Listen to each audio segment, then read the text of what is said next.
خصال خمس ان ابتلیتم بہن، کہ اے مہاجرین کی جماعت یاد رکھو 5 خصلتیں ایسی ہیں،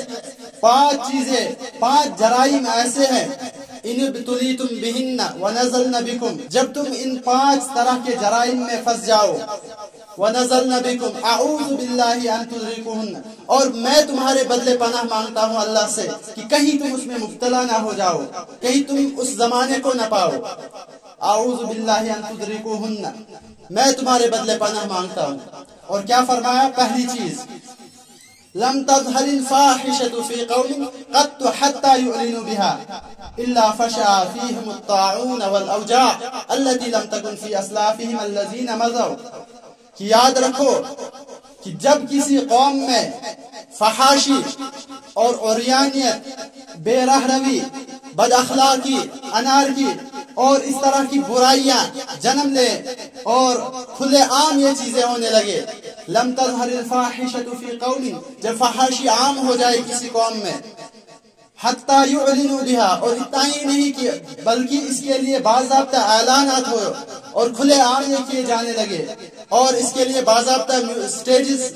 سجائے جانے لگے، اور اس کے لیے باضابطہ تقریبیں منعقد کی جانے لگے، جب ایسا ہو حتی یعلنوا بها، تو اس وقت یاد رکھنا جب یہ برائی، یہ جرم تمہاری کسی قوم کے اندر آتا ہے تو اس کا بدلہ کیا ہوتا ہے اللہ تبارک و تعالیٰ کی طرف سے؟ الا فشا فیہم الطاعون والاوجاع، تو اس قوم میں طاعون کی بیماریاں اور اس طرح کے عذاب، ایسی ایسی بیماریاں پیدا ہو جاتی ہے، ایسے ایسے قحط آتے ہیں، التی لم تکن فی اسلافہم، جن کا ان کے اسلاف نے، ان کے آباء و اجداد نے نام تک نہ سنا ہو، الذین مضوا، جو پیچھے چلے گئے۔ یعنی جب کسی قوم میں برائی اور بے رہ روی، بد اخلاقی اور فحاشیت اور عریانیت عام ہو جائے تو اس قوم میں اللہ تبارک و تعالیٰ ایسی ایسی مہلک بیماریاں پیدا فرماتے ہیں جو ان کے اسلاف نے کبھی ان کا نام تک نہ سنا ہو۔ اب اس کو ہم ریلیٹ کر سکتے ہیں، حال ہی میں ہم نے ایک بڑا پینڈیمک دیکھا، وہ کیا تھا؟ اچانک کہاں سے آ گیا؟ اللہ تعالیٰ کی طرف سے ایک عذاب تھا۔ کیا ہم نے غور کیا اپنی جگہ؟ کیا ہم نے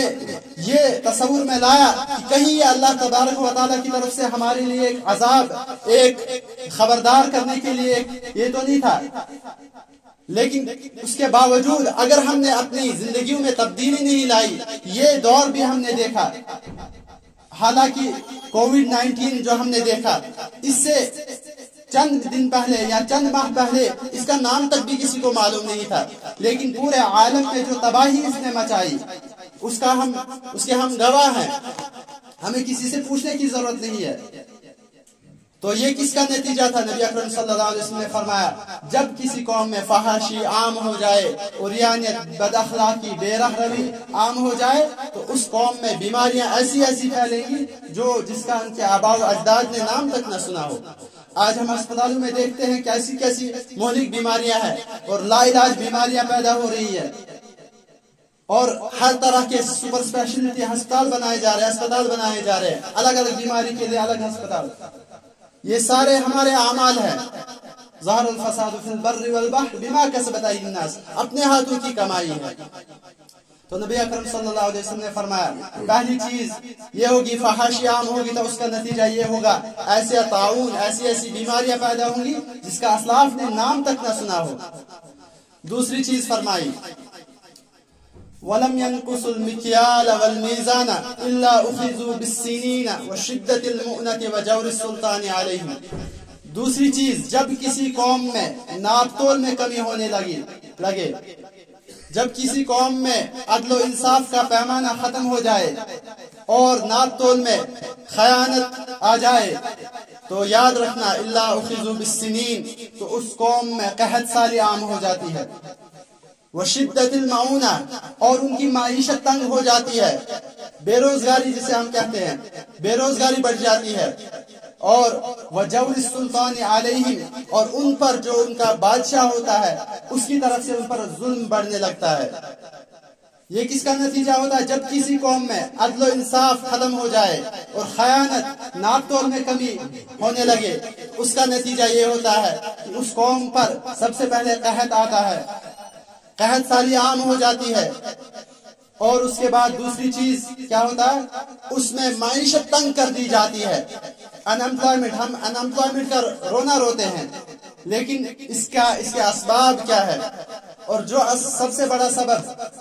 وہ ہے خیانت کا، عدل و انصاف میں کمی کا،